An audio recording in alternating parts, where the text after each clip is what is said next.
Good day to you, gentle person on the internet, and thank you for joining me as we have a look at space vampires. I know, it sounds like a cheesy title of a 80s parody movie thing, but it's not. It's actually quite a serious game, a serious idle incremental type of game, or I suppose semi-idle, semi-active incremental. It's quite a nice balance of sort of game playing things with idle mechanics. I appreciated it quite a bit. It is very, very early, as you can see here in the dev's words, very early in its life cycles. Whereas version 001, it's actually quite polished for something this early, and the dev is obviously putting it out there to try and get some feedback on it and things like that. And that is the main reason why I wanted to show you guys this game, because this is a very, very exciting time in any kind of software development, but I assume for game development as well. I've never really made a proper game before. I've made a few sort of little fiddly personal project things, but nothing to this degree. But I have done a fair bit of dev, and I know that there is a point where you suddenly reach that point where everything clicks together and suddenly you have this working piece of software.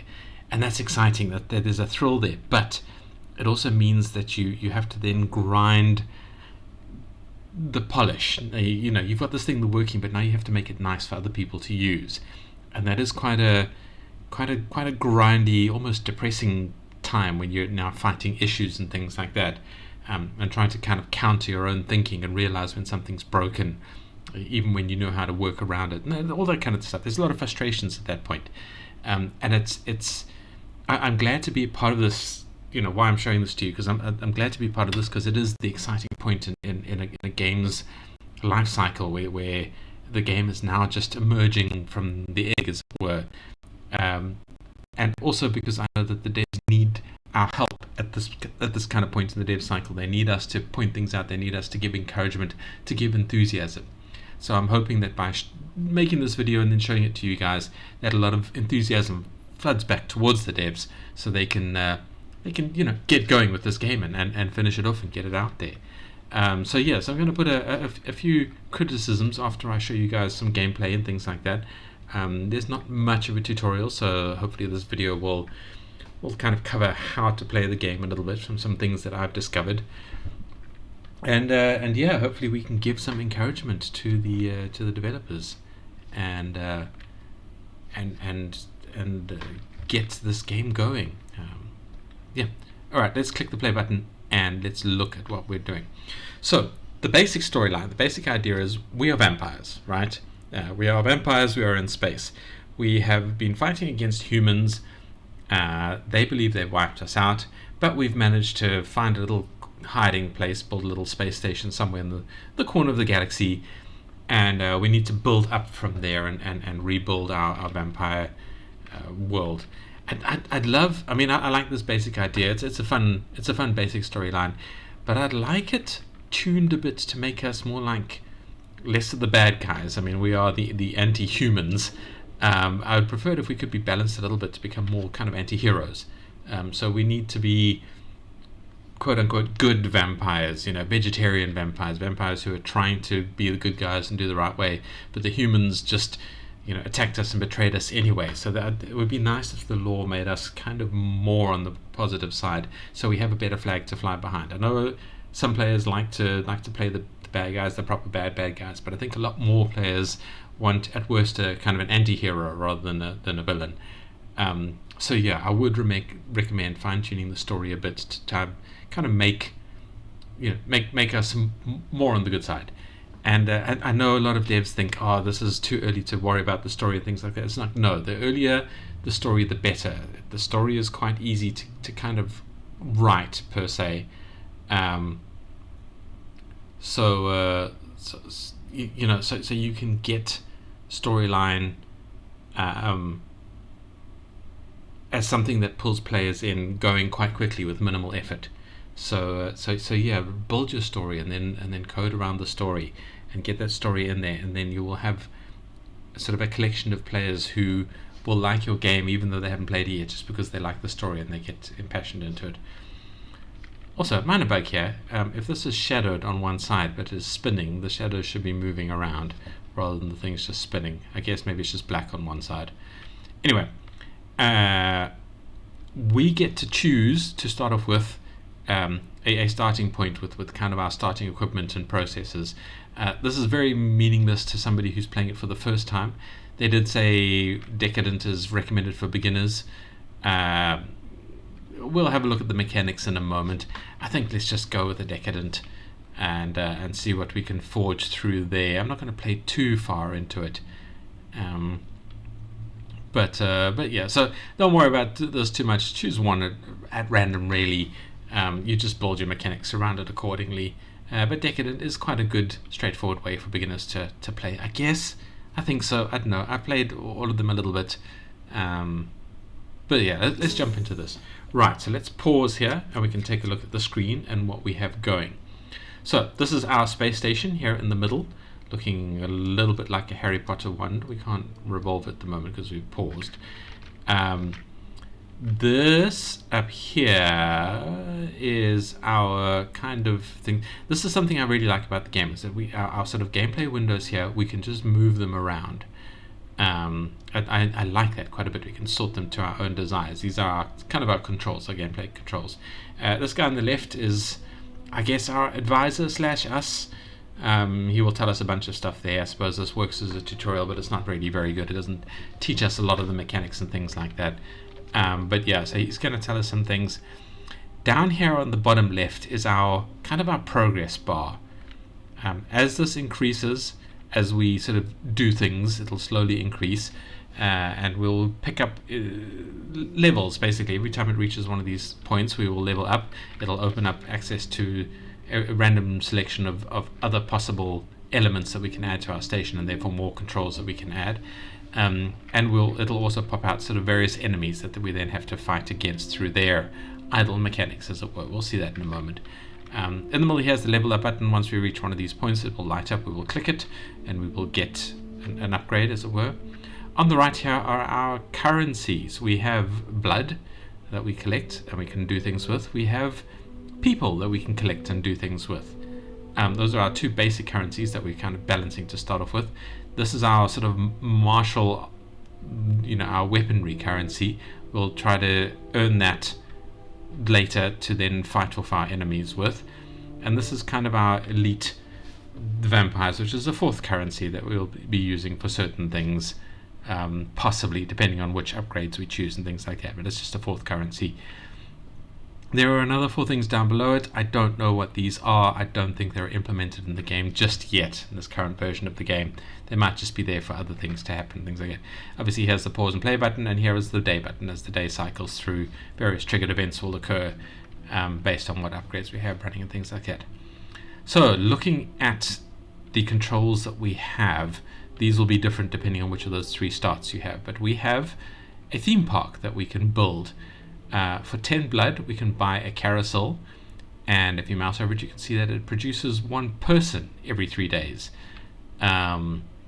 So yeah, we spend blood to buy it, and it'll produce people for us. And then this over here, we can sacrifice a person to give us 12 blood. So that's kind of our very basic loop. We can buy these things with blood, they'll give us people. We can sacrifice people to give us blood. And this is a fairly, that's why I was surprised that this is kind of for beginners. It's fairly straightforward, but it's also quite a mean starting point, because you don't get a lot of blood for a sacrifice, and you don't make a lot of people with these carousels. So it is actually a slightly slower, rougher start than I found the other 2 starts to be. But maybe that's just me. Maybe it's just the way I coordinated with it. Anyway, so let us press play. We are going to buy ourselves a carousel. In fact, 3 carousels when we can. Let's sell the person for some blood. Buy another carousel. So now we'll have some people coming in quite slowly, and we can sell those people for blood, as it were, when we get to them. And then we'll just have to kind of propagate that, keep buying carousels and some of these other things as well when we get there, just so we can then start upgrading ourselves with other things. What we also need to watch out for is actually a mechanism that I don't really like, is you will see these sparkling yellow stars that we then need to click on that will give us a little bit of one of our currencies. I don't actually like the stars thing. You see, here it is. Here we click on it and we get a person there, and we can sell a few people and buy some more carousels. but yeah, I don't like the shooting stars. I don't think they should be the things. I think I would get rid of those and just focus a little more on getting these a little more finely balanced to give us our start points. Yeah, there's another one. Gave us another person. Sell some more people. Buy some more of these things. Oh, another one. Pew. Yeah, these obviously some things get more expensive as you buy them, and then there's sort of diminishing returns, as it were. Yeah, so we are making some progress here. As you can see, our suspicious presence is climbing, and we need to start unlocking things in a minute. I think I'll play to the point that we're actually getting some weaponry in. Probably a good place to start. To stop rather, because I think I'll have shown you enough of the mechanics and enough of the interesting thing there. But there's a couple of sort of enemies that we fight against.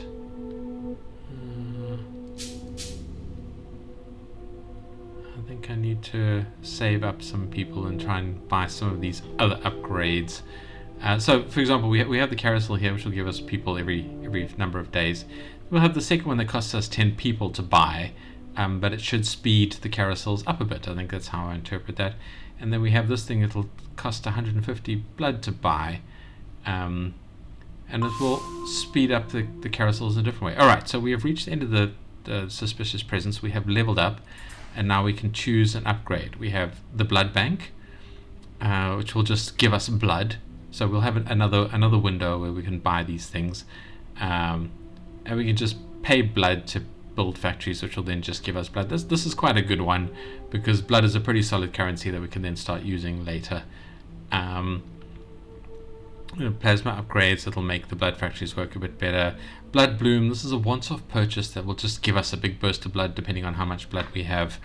That's a tricky one to use, because you keep wanting to hold off on it, and then eventually it kind of becomes useless. But I don't know, that one's a bit arbitrary, but these other two are a pretty good solid purchase. We have the experiment chamber, which will just give us people, and sacrifices if we have a sacrifice based build. Yeah, I don't know, it's a good one to go for. I think this is what I took in my first kind of proper playthrough, and it actually, I quote unquote won the game, but it was quite tricky to work through this route. And then we have the slaughterhouse, which will, I don't quite understand this. Does it, your sacrifice generates more? So when we click the sacrifice thing, it just gives us more blood. Every time you use sacrifice, increases factory efficiency. I suppose if we've gone down the factory starting, this one's a pretty good one to select. I don't know. That one I guess you can fiddle with when you guys come and play the game. I'm just going with the blood bank. Blood bank, I did say that correctly. The blood bank as the kind of the best one to work with, just to start off with. So we'll choose that. It's added something to us. We have these things here now. I need to get 100 blood to start this off. One thing you can do that does help a bit is you can move this little measure to buy 10 people to sacrifice 10 people at a time, and then eventually 100. And there's actual later upgrades that give you things based on if you're doing 100 at a time, which is quite a nice mechanism. But we can sell that twice. Let's buy ourselves a blood factory. In fact, let's buy 2. So now we have 2 currencies coming in. These carousels are giving us more people, and the blood factory is actually just giving us blood directly. Let's buy this drone upgrade so we can increase that a bit more. The carousels are giving us people, yes. Right, and we can spend another 10 there. Get some more blood. Let's buy a blood factory. And we're continuing to want to try and increase our income rates as much as possible. Then in our next level up, we will be offered something that will then give us some munitions, I hope, I trust. And then we will quickly need to start building that up so we can fight off our enemies. Sell 10. Let's get more people coming in. A bit quicker. Oh, there's a shooting star. Gave us 10 blood. That's nice. Yeah, so he's telling us there that something is coming and we need to be ready to fight it off. This should make our factories a bit more efficient. Every time you build a trap, increase carousel efficiency. Do these count as traps? I'm not sure about this one. But it's a once-off purchase. I don't know if it affects, like, if we buy traps. Let's grab that. Buy some more blood factories, get our blood boosting up. And we can buy another sacrifice. This is cheaper, so let's just go with that.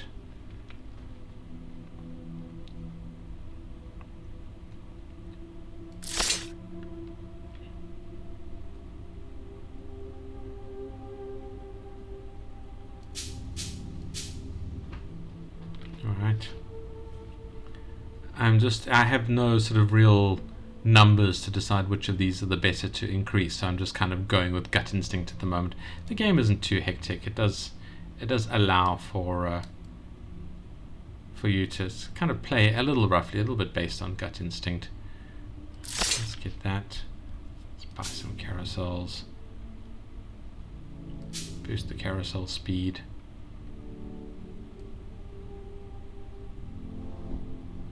I do like the way this. Okay, we can level up. Good. I hope I don't forget what I'm talking about there. Right. So now we have some options. We have the corpse catapult, where we can sacrifice 100 corpses, and it will give us 25 munitions and 25 sacrifice points. I think I'm not quite sure what these are. I think this is just a different currency that we can use in different contexts, but it doesn't appear down here as far as I can tell. So I think that needs a little bit of reworking, that particular currency. Or we can get the blood bomb, so just 500 points of blood will then give us 25 of those. That's a pretty good solid base one, especially since we're trying to push blood a fair bit. Or we can go with the laser foundry. This one's a little bit more interesting. So for 1,000 blood, we can make laser factories that will just churn out munitions. This is a good one if you go with, I think, the glutton start, because you get ships there, and this one will then make our ships also produce armaments. The first time I played, I went with this, and this was a pretty solid way to get there. And then this just boosts factory speed, so if you've gone the factory route, this probably helps that out as well. I think let's just go with the blood bomb. I think we're on our way to getting some blood coming in quite quickly, and this will be a fairly solid one, and then we'll get some other upgrades later based around it as well. So yeah, let's go with that, and then let's keep our blood rolling in, because that's going to be our combat thing now.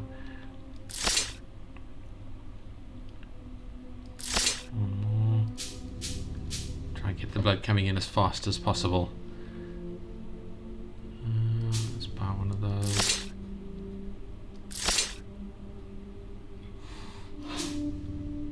Yeah, my cats are squabbling in the background. Knock it off. We're fighting. It's very hot where I am at the moment, so they're all in a bad mood.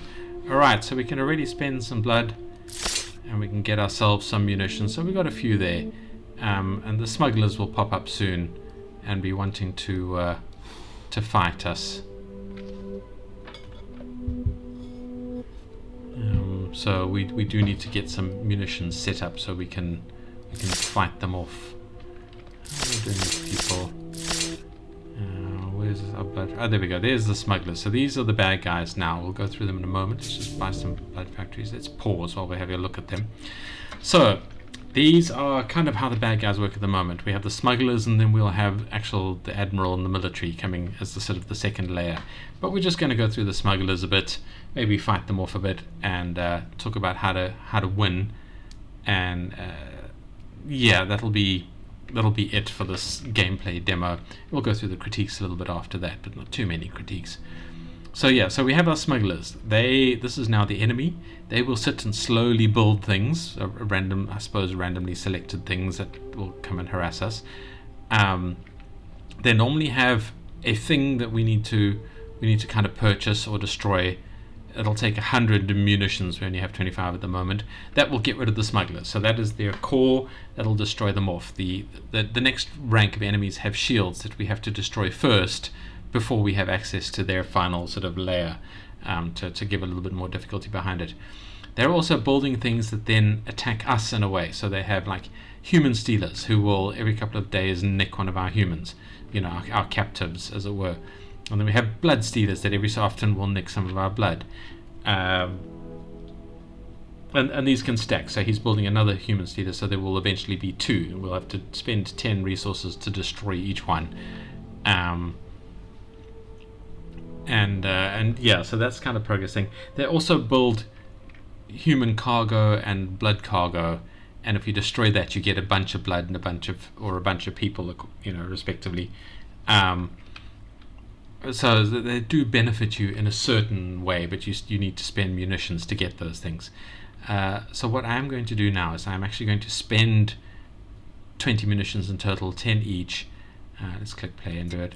We can get rid of their blood stealer and their human stealer, and maybe we'll have 500 blood soon, and we can buy another 25 because he's just built another human stealer. So let's get that, and we can destroy that. He's building another one, but that's fine.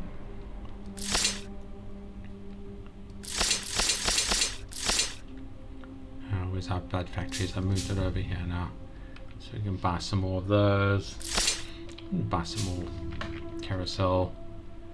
We can destroy that he's there. There, he's building a human cargo. So when we destroy that, we can get 25 people, which will be a nice little bonus. So the smugglers do help us a little bit. Unfortunately, the admiral doesn't get us things that help us too much. Sacrifice all the people. We can get a plasma upgrade. We can probably almost max this out. I think this just makes the blood factories give us more stuff. We can get our humans. And now we can sacrifice them all. Factory click to 100. Because there we go, we get to 100. Boom, nice big chunk of blood. My cat is now fussing over there, being a big pain. Let's buy ourselves some more munitions. Let's get rid of this blood stealer, we don't want him. And there's the blood cargo, which will help us and give us a chunk of blood. It's only like 200 or something like that, so it's not too much in the late game. And we've leveled up. Let's see what the next levels will get us. Right, so this is now opens up our final currency. We either have scientist vampires, politician vampires, I think that's spelled wrong, I'm not sure, and soldier vampires. And as you can see, scientist vampires, we can spend 1,000 blood just to get one of these sort of elites, I'm calling them. It doesn't really explain what it is, or vampire points or something like that anyway, but it gets more expensive every time you use it. So that's not a particularly helpful one, seeing as the very next one is the politician, which is just 1,000 people into one of the elites, but doesn't get more expensive every time we use it. So I guess blood, but like it scales badly. People, but it doesn't scale. And then the really good one, which is the soldier vampire, where we have to spend 3,000 blood and 300 people. But not only do we get an elite vampire, we also get 250 munitions. And so if we have both coming in at the same time, this is actually quite a good one, except that it has a cooldown. So this will cool down for 3 in-game days before we can use it again. But I think we're doing pretty well as it is. So we can go with that one and just treat ourselves to a boost of things every few days. So he's going to sit there now. We're going to have to keep an eye on him for the cooldown to finish cooling down. Let's destroy this blood cargo. We can buy some more. How are we doing with the blood? 2.5. So let's buy the blood bloom because we can. Just double our blood. That's gone now. We can't use it again. But we've got ourselves some nice blood factories. We can buy some carousels.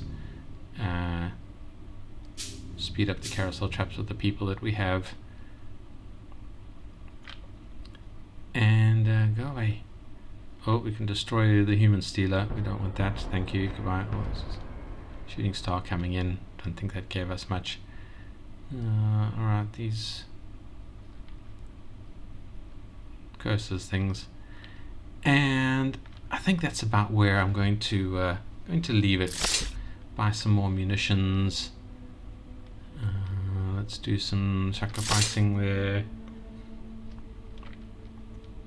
Buy some more munitions. We can kill the human cargo, get some people, sacrifice them off, buy some more munitions. Oh, we're almost enough to get rid of the smugglers. And let's kill them off. Alright, so we have destroyed, you can see it over there exploding, we've destroyed the smugglers, we have got rid of our enemy, and now we're going to level up a bit more and our next enemy will come through. And then once we get rid of that one, at the moment the game will end because this is just the demo, but seeing all of the stuff down here, I'm sure it'll turn into quite a fully fleshed out game. I mean, this is already pretty good. It's a fun little progression. It does have an ending. I like that, and I like the progression, and I like the looks of it. We'll go through the critiques now. But all in all, it's a really good game, and it has a lot of potential behind it, and I'd like to see where the potential goes. So that's it for the gameplay. If you're just here for the gameplay, thank you for watching. Don't forget, if you want to like or dislike this game, then don't do it on my video. Go to the itch.io page, link is in the description. Play the game, give it some likes and dislikes there, give the devs some love so they get encouraged to keep on working on it. If, however, you do like or dislike the video, then by all means please like or dislike my video, and I would really appreciate it if you just drop a little comment on telling me what you liked or disliked about it, so that I become a better videographer and make more entertaining videos for you. Or just leave a comment telling me anything you want. I don't care. If you talk to me, A, it's good for my video, obviously, it gives it more engagement, but B, it's good for me too, because I like to hear from you guys. I like to hear that you're out there and watching things. I care about you guys as people who want to watch me. I appreciate it a lot. Yeah, and obviously hit the subscribe button. I do an indie game a day on average, and yeah, it's just a little steady churn of low-end entertainment. It's trickling into your inbox, some fine entertainment to play, give the devs some support. I normally just do free browser games, but at some point I'll probably do games that you have to pay for and things like that when I have actual money to buy these games that you have to pay for. So you'll get to see whether or not it's worth paying for them. And to show you what's going on. So yeah, if you like that, and if you like my critiques as well, hit that subscribe button. I'd love to have you guys join our little community. I need to get a Discord server set up if people are still using Discord after that ID fears thing. Yeah, there's a Patreon, there's a buy me a coffee link and things like that if you feel like helping a little bit. But yeah, I'm just doing this to try and support indie gaming and get you guys playing these games, and not supporting the AAA guys with their microtransactions and AI riddled slop. Yeah, and that's enough ranting from me. So yeah, thank you very much for watching, and I hope to see you in the next video. If you're sticking around for the critiques, well, the UI is beautiful. I love this. I love these draggable things. I like the way it looks. I think this is a good UI. It's a little bit small, I suppose. I had to squint a little bit just to see the things, but it's not bad. It's not bad. I think it is a good looking UI. It is a pity they don't have quality of life controls. You know, I'm always on about those. I like to see the quality of life controls, which they don't have. But obviously we know that this game is in a very, very early stage, so we're not going to see too much of that. There is also not really a tutorial. I mean, this guy tells you about some stuff, but it wasn't enough to get me really into the game. I had to figure things out as I went along, and that's not good for an in-browser game. So I do recommend the dev really works on a tutorial. A tutorial and some initial story is a good way to get people into the game and comfortable with the game and more interested in it. So I would make that higher in the list of things that he's still planning on working on. The game sounds pretty good. I love this kind of haunting music in the background. Yeah, it is nice atmosphere. The controls are fine. I mean, some more chunky noises would be good, something with a lot more bass, a lot more deepness in it, because that really triggers the dopamine. It really pulls people into the game. So bassier sounds, especially when things explode or whatever, would be a recommendation there. The artwork, yeah, we've spoken about that. It's a very pretty game. I like the way it looks. The station, I hope it's not staying this kind of blue, though. Let's play a bit while we can rotate it. I mean, I really want to see proper gothic coloring and elements in here and lights and all that kind of thing. I'm guessing that's the intention here. I don't think it's planning on staying blue like this, but yeah, it would be nice to see more gothicness in it. That's the only thing that's really missing, but I'm guessing that's because of the alpha state of the game. Yeah, which brings us to the gameplay. And I mean, I think the dev is fully aware that this needs some balancing and refinements and all that kind of stuff. It is at that stage. Having said that, I think it is pretty good. I enjoyed it a lot. I went down a couple of the routes from the starting choices and things like that, and I found it quite pleasing to play through and to kind of optimize my choices to get through to the end. It was comfortable gameplay, but it is already quite complex, and I'm guessing with all of this, more complexities are going to be added. So yeah, a lot of work in the dev's future in terms of balancing it and things like that. But I think it will be quite pleasant to go down that route and to resolve it into something that's really nice to optimize and fine tune. It's really going to tickle those buttons particularly. Yeah, that's the final critique, is just the usual immersion one. I need more story. I need to know what we're doing. Like I said at the beginning, it would be nice if we got some more justification. We're more anti-heroes than villains. But aside from that, this game promises some deep, rich storyline, and I'm looking forward to see what's happening there. And don't forget, if you're a dev and you're not too comfortable with the writing side of things, but you have a bit of a community who's interested in your game, I'm sure there's community members who are going to write and roleplay and cram all sorts of information in that you can then wrap into the game. So yeah, get your community involved. And that's it from me. That's all of the things I have to say about that. I hope you guys come and play it. Links in the description. Give the dev some love, and I will see you guys in the next video. Goodbye.